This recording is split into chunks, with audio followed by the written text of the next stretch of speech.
दोस्तों अभी जो चीज़ आपको बताने वाला हूँ ना, हो सकता है आपके पैरों तले ज़मीन भी खिसकने वाली हो। तो इस वीडियो को बहुत ही ध्यान से देखिएगा। मैं आपको बहुत ही इंपॉर्टेंस दिखाता हूँ। अगर आपने अपने पैसे को म्यूचुअल फंड में इन्वेस्ट किया हो, या फिर स्टॉक में इन्वेस्ट किया हो, या फिर ETF में इन्वेस्ट किया हो, जो रियलिटी मैं आपको यहाँ पे दिखाने वाला हूँ।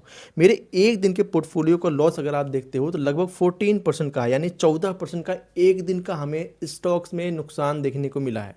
और ये स्टॉक कौन से हैं, मैं अभी आपको इसके बारे में आगे बताऊंगा। और आपके पोर्टफोलियो में कुछ इस तरीके की गिरावट देखने को मिल रही होगी अगर आपने अभी तक पोर्टफोलियो को देखा होगा। अच्छा, यहाँ पर एक चीज़ आपको और बताते हैं। अगर आपने म्यूचुअल फंड में इन्वेस्ट किया होगा तो आपके पोर्टफोलियो में क्या हो सकता है, मैं आपको दिखाता हूँ। अगर आपने म्यूचुअल फंड में इन्वेस्ट किया होगा तो क्या पोजीशन अभी होगी इस समय। म्यूचुअल फंड की बात करते हैं तो यहाँ पर थोड़ा सा लोडिंग ले रहा है। जैसे लोड होता है मैं आपको दिखाता हूँ। इस वीडियो में दी गई जानकारी केवल शिक्षा और जानकारी के उद्देश्य से है। कोई भी निवेश करने से पहले अपने वित्तीय सलाहकार से सलाह जरूर लें। अभी इन दिनों स्टॉक मार्केट या फिर म्यूचुअल फंड की कंडीशन इतना ज़्यादा गड़बड़ हो चुकी है कि लोग बहुत ही ज़्यादा डर चुके हैं, क्योंकि उनके पोर्टफोलियो में लगातार नुकसान हो रहे हैं। लेकिन इसी बीच एक गुड न्यूज़ भी है, अभी आपके साथ शेयर करने वाला हूँ।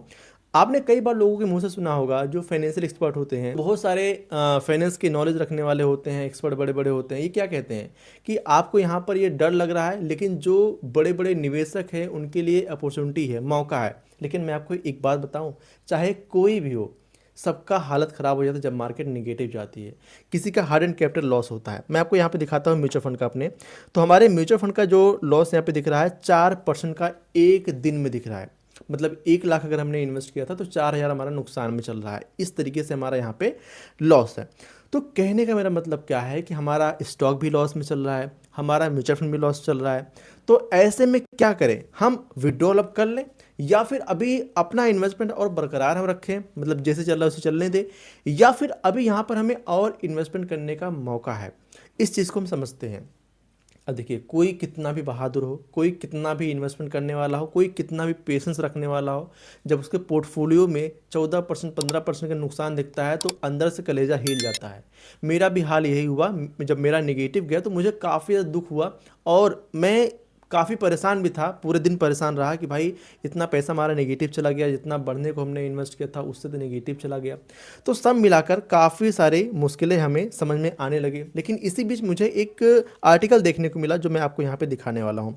एक ट्वीट आता है रॉबर्ट कियोसाकी। आप सभी को पता हो, जब भी ऐसी फाइनेंशियल चीज़ें होती रहती है तो उनका ट्वीट आता रहता है। और उन्होंने अपने ट्वीट में क्या कहा कि बिगेस्ट बबल बस्ट, मतलब बबल जल्दी ही फटने वाला है। I do not know what pin what event will pop the biggest bubble in history, what ever the event the pin in year, if not if it event when the bubbles go burst, I predict gold with will it hit $35,000 and an ounce on a year after the gold bubbles goes pop.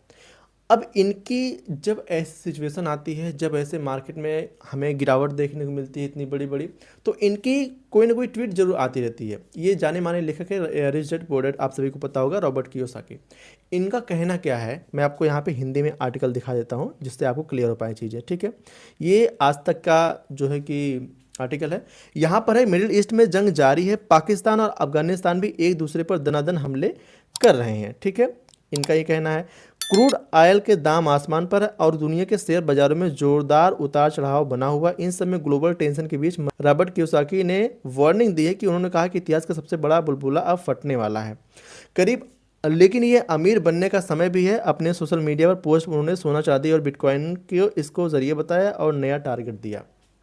इनका कहना है कि भाई इस समय share बाजार में काफ़ी ज़्यादा अनसर्टिनिटी बनी है ईरान के वजह से, ईरान और इजराइल के जो युद्ध चले इनकी वजह से। तो यहाँ पर जो गोल्ड और जो सिल्वर है, इनमें हमें बढ़ोतरी देखने को मिल सकती है, इनमें हमें जो कि ग्रोथ देखने को मिल सकती है।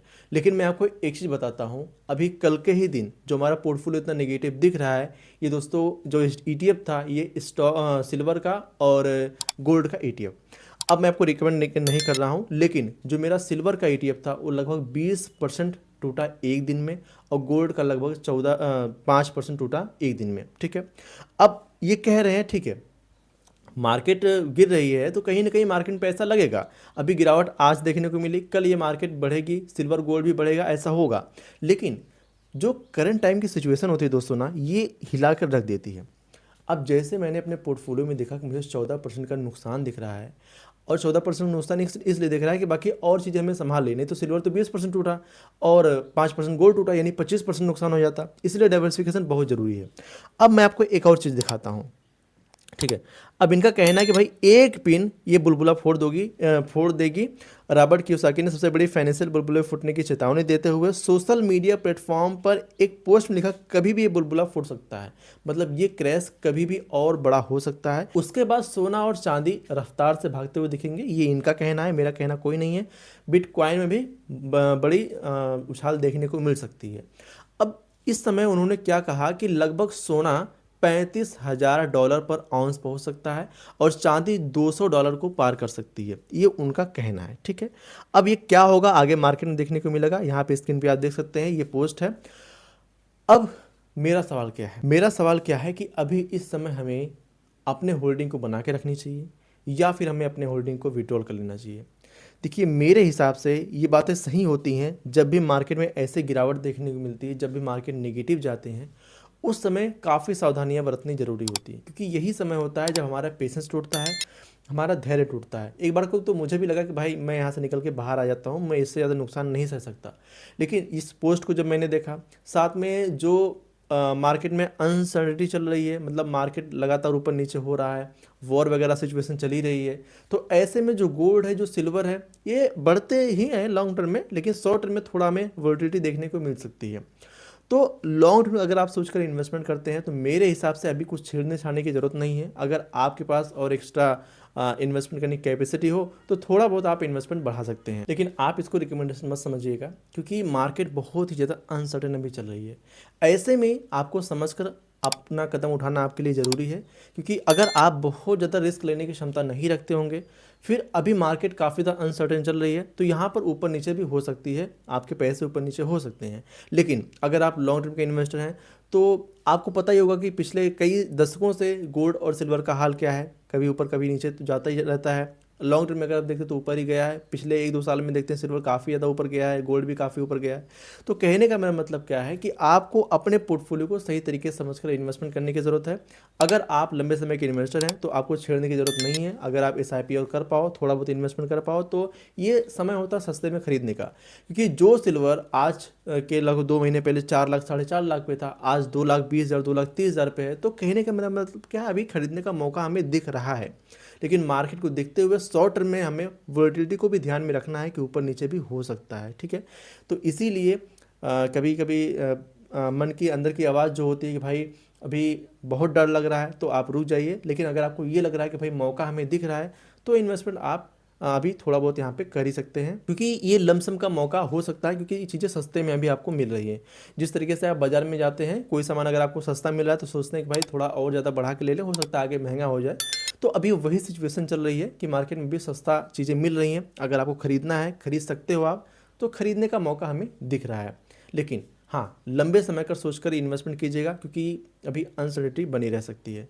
सो आई होप आपको इस वीडियो के माध्यम समझ में आया होगा कि हमें क्या डिसीजन लेना चाहिए। अगर आपको कोई कन्फ्यूज़न हो, हमसे कमेंट बॉक्स में पूछ सकते हैं। आपके पोर्टफोलियो में कितना नेगेटिव गया, कमेंट करके ज़रूर बताइएगा। मेरे हिसाब से अगर आपने इन्वेस्टमेंट किया होगा तो 10 से 15% नेगेटिव तो गया ही होगा, ठीक है। तो कमेंट में ज़रूर बताइएगा कि आपका कितना % नेगेटिव अभी तक चल रहा है पोर्टफोलियो। सो इस वीडियो में इतना ही। अगर वीडियो पसंद आए वीडियो को लाइक कीजिएगा। अगर आप चैनल पर पहली बार सब्सक्राइब नहीं किए हैं तो चैनल को सब्सक्राइब करना मत भूलिएगा। चलिए मिलते हैं नेक्स्ट वीडियो, तब तक के लिए जय हिंद, जय भारत। इस वीडियो में दी गई जानकारी केवल शिक्षा और जानकारी के उद्देश्य से है। कोई भी निवेश करने से पहले अपने वित्तीय सलाहकार से सलाह जरूर लें।